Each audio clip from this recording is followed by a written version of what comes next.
the constitutional prerogative vested with the Chief Minister of Karnataka. Cabinet formation, ಖಾತೆಗಳ ಹಂಚಿಕೆ, it is the prerogative power of the Chief Minister of the state.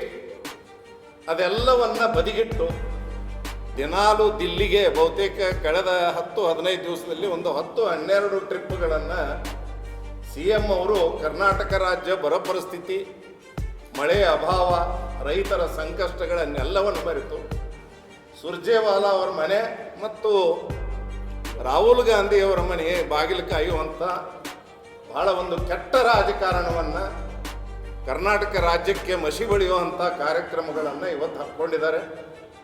Totally has forgotten the developmental issues. ನಾನು ಮಾಡಿದ್ದೇ ಸತ್ಯ ಅನ್ನೋ ರೀತಿಯಲ್ಲಿ ಅವರ ವರ್ತನೆ ಇದೆ.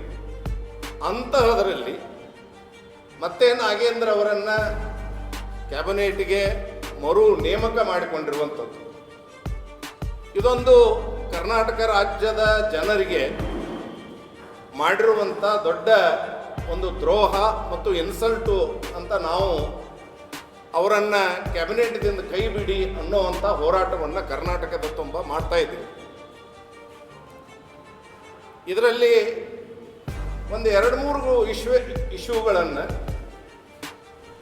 ನಿಮ್ಮ ಮುಂದೆ ತರಲಿಕ್ಕೆ ಇಚ್ಛಪಡ್ತಾ ಇದ್ದೇನೆ. ರಾಜ್ಯದಲ್ಲಿ ಈ ವಿಚಾರದ ಬಗ್ಗೆ ಬಹಳ, ಅದು ಎಲೆಕ್ಟ್ರಾನಿಕ್ ಮೀಡಿಯಾ ಆಗಿರ್ಬೋದು, ಪ್ರಿಂಟ್ ಮೀಡಿಯಾ ಆಗಿರ್ಬೋದು, ಸೋಷಿಯಲ್ ಮೀಡಿಯಾದಲ್ಲೇ ಆಗಿರ್ಬೋದು, ತುಂಬ ಚರ್ಚೆ ಆಗ್ತಾ ಇದೆ.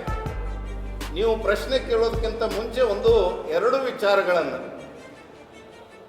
ಯಾಕಂತ ಹೇಳಿದ್ರೆ ಬೆಳಗಾವಿ ಪತ್ರಿಕಾ ಮಿತ್ರರು ತುಂಬ ರಾಜಕೀಯ ಮತ್ತು ಸಾಮಾಜಿಕ ಮತ್ತು ವೈಯಕ್ತಿಕ ಮೌಲ್ಯಗಳ ಬಗ್ಗೆ ಬಹಳ ಹೆಚ್ಚಿನ ಆದ್ಯತೆಯನ್ನು ಕೊಟ್ಟು ಕೆಲಸ ಮಾಡ್ಕೊಂಡು ಬಂದಂಥವರು ನಮ್ಮ ಇತಿಹಾಸ ಇದೆ ಬೆಳಗಾವಿ. ನನಗೊಬ್ಬರು ಕೇಳಿದ್ರು, sir, you are a practising lawyer for the last 45 years, right from district court to supreme court of India.